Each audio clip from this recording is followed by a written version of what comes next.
এই আন্দোলনকে এভাবে প্রতিহত করাটা কি আপনার কাছে যৌক্তিক মনে হয় কিনা? কোন আন্দোলনকে? শিক্ষার্থীদের দাবি যেটা দমন পীড়ন, এটা তো আপনি কালকে যে সাইদ, যে ছেলেটা ছিল, যে ছবিটা, রংপুরের ছেলেটা, ও নিরস্ত্র একটা ছেলে। আপনি স্টুডেন্টদের উপরে গুলি চালাতে পারেন? আপনি ছাত্রদের উপরে, নিরস্ত্র ছাত্রদের উপরে কোনো অবস্থাতে আপনি গুলি চালাতে পারেন?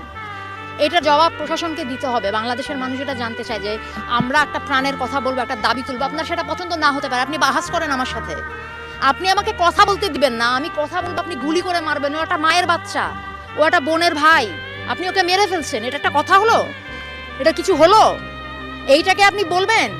এইটাকে আপনি স্বাধীনতা বলবেন? আমি কিভাবে আপনি কি এইখানে আপনি এই প্রশ্ন তুলবেন যে রাজাকার নাকি কি?